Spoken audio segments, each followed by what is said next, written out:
guys কি খবৰ আপোনালোকৰ নিশ্চয় ভাল আমিও ভালে আছো আপোনালোকৰ আশীৰ্বাদত আজি এটা ৰেচিপি বনাম শাকসবজি কি ৰেচিপি বনাম হেল্ল' গাইস কি খবৰ আপোনালোকৰ নিশ্চয় ভাল আমিও ভালে আছো আপোনালোকৰ আশীৰ্বাদত আজি এটা ওৰ আচাৰৰ ৰেচিপি আপোনালোকৰ মাজলৈ লৈ আহিছো ইয়াৰ কাৰণে পাঁচটা ও লৈ লৈছো মই ভালদৰে ধুই পৰিষ্কাৰ কৰি এখন প্লেটত লৈ লৈছো এতিয়া মই ওখিনি ভালদৰে কাটি লম ইয়া এনেদৰে সৰু সৰুকৈ পিচ পিচকৈ মই ওখিনি কাটি ললো কাটি এটা বাচনত লৈ লৈছো এতিয়া ইয়াত এটা কুকাৰ লৈছো মই কুকাৰটোত ওখিনি বহুৱাই দিম গোটেইখিনি এই কাটি থোৱা ওখিনি মই এনেদৰে দি দিছো কুকাৰটোত গোটেইখিনি ইয়া বাকি দিলো গোটেইখিনি দুটা বা তিনিটা মই সিটি মাৰি লম তাৰ পিছত কি কৰিলো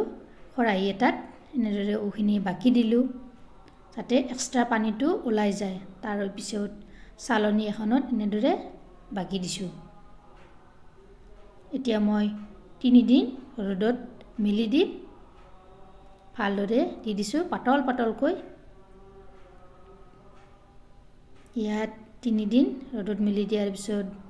বল এটাত মই এনেদৰে বাকি ললো গোটেইখিনি এতিয়া মই মছলাখিনি তৈয়াৰ কৰিম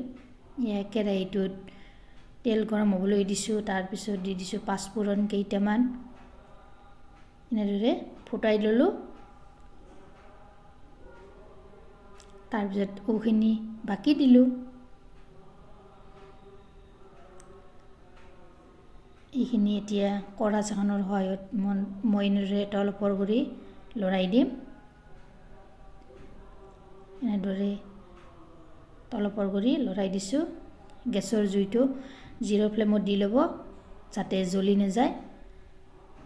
ইয়াতে এতিয়া দিলাম হালধি গুড়ি ডাঙৰ চামুচেৰে চামুচ নিমখ দি দিম ডাঙৰ চামুচেৰে চামুচ জলকীয়া গুড়ি দিছো চামুচ এনেদৰে ভাজি লম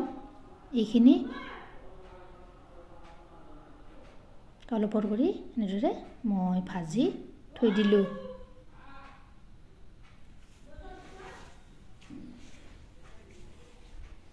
কেইমিনিটমান সময় মই এনেদৰে ভাজিম ওখিনি ইয়াতে এটা বল এটাৰ সহায়ত এনেদৰে বলটো বাকি দিম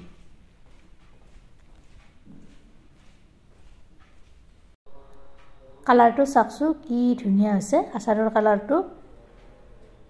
এনেদৰে বলটোত ৰাখি দিলো তাৰ পিছত বয়াম এটাত ভৰাই থৈ দিম